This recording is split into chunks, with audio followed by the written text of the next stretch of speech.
Well, good evening to you and welcome on this most perfect evening for a game of football. Conditions are absolutely splendid and the folk of this town have come out in their droves for this match. Why wouldn't they? It is an ideal circumstance for what could be an ideal game. Everybody has been attracted to it. It has been the talk of the town, and the buses have been packed, double-decker buses lining up outside. Coaches have carried thousands of away supporters here too, and all of it adds up to make it terrific, a crackling atmosphere. The match, I think, will be quite a spectacle. The world-famous Camp Nou in Barcelona, a stadium fit for the grandest of occasions.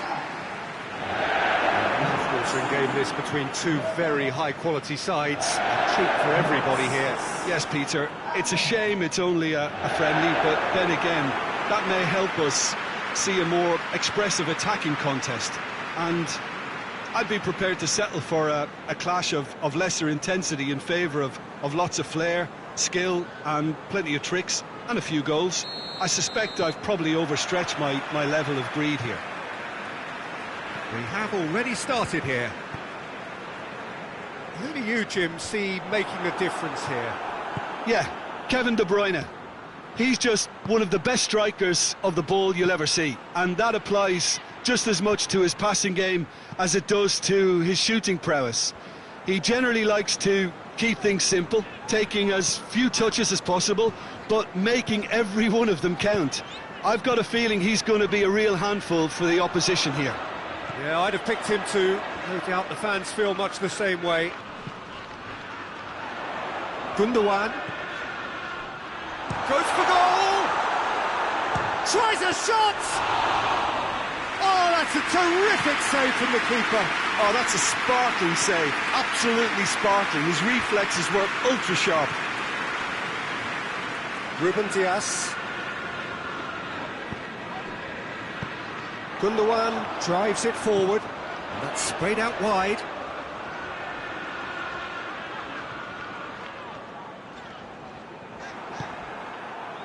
He is not one readily to admit defeat. Don't be surprised if he tries that again. Plays it through. He's made sure that that won't get through. Nketiah needed to come up with a better ball. Look, he's offering an apology to his teammate, who's clearly miffed at not being picked out despite making what looked like the right run. Crystal Palace have opted to really stretch the game now. Yeah, that's pretty evident, but what's their thinking? It looks as if the opposition are happy to defend the width of the 18-yard box, trying to remove that compactness.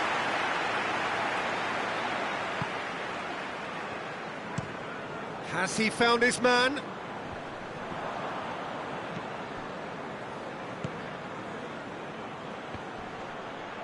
Gets the better of his man. Nketiah, and he's cut it out. That's gone a long way up and away. He acknowledges that he should have come up with something better there.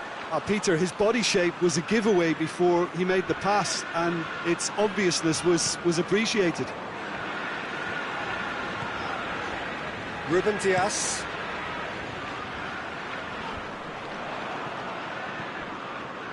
And it's Gundogan. Shoots!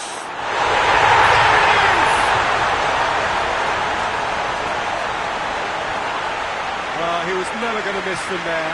So much to aim at.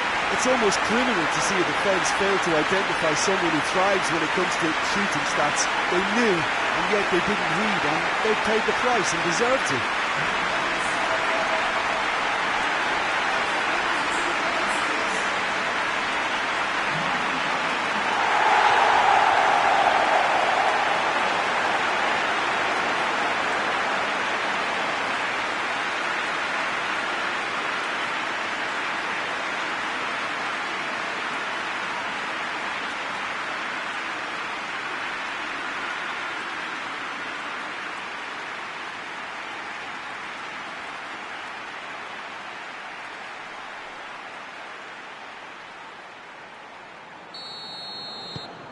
Manchester take the lead.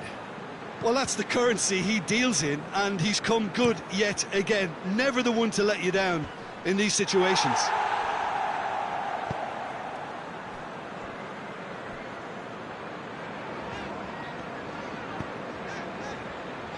Ruben Dias. Manchester are leading with half-time drawing close. Tries to stroke it through. Ruben Dias tries to clear. Looking cross-field, changing the point of attack. Foden plays it forward.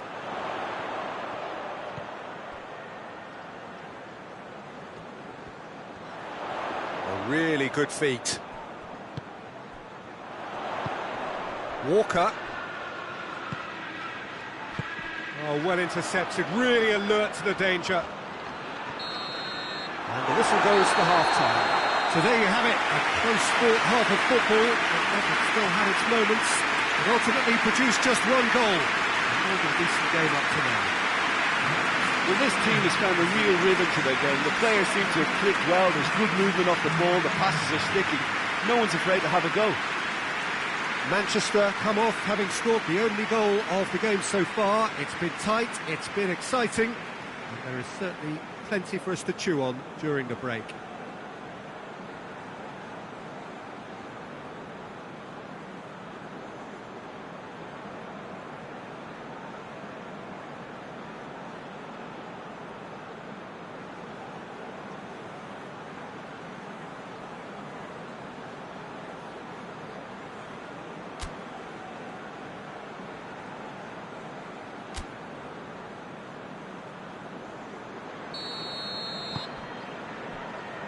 The action is back underway. Manchester carrying a one-goal lead. Well, I'm not quite sure he needed to hold up play quite as much as he did then. A couple of his teammates were very annoyed. Ruben Dias. Ruben Dias goes looking. Chalobah. Over to the left. Walker does well there, alert. Stones. Ruben Dias hoists it forward.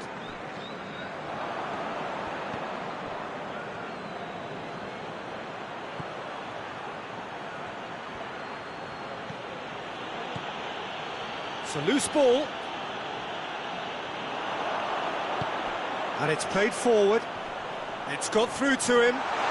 Going through. It's a fine challenge and it goes his way. Good clearance and very necessary. That's one way of trying to make things happen. There's a few who could follow that example. De Bruyne. This defence just doesn't trust itself to play a higher line. Frightened of people getting in behind. Yeah, absolutely. It just opens up the opportunity of not only strikers getting behind, but the runners from midfield too.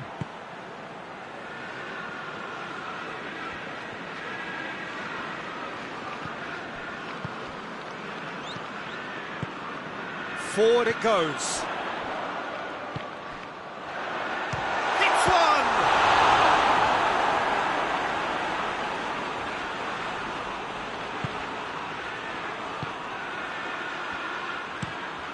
Across the field it goes.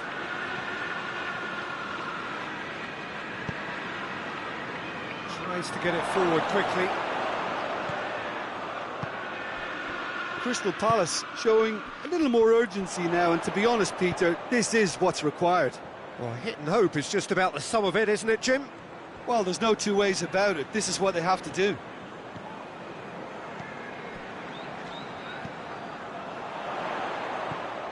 Klein. Stones was not to be moved. Foden. There's a real appetite from them to finally put this game to bed, but will they?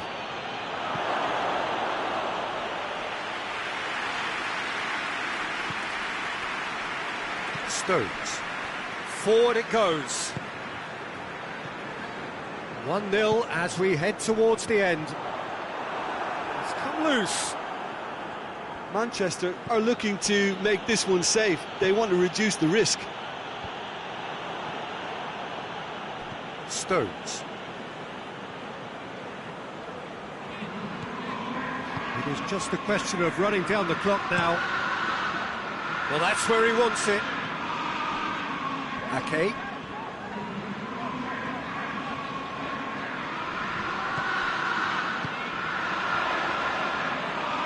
Beautifully executed. A chance to play it in. And it's Ake. Rodri.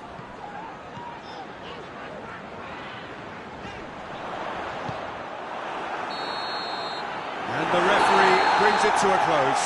Manchester hold on. It's a narrow squeak, bit of luck, some judgment.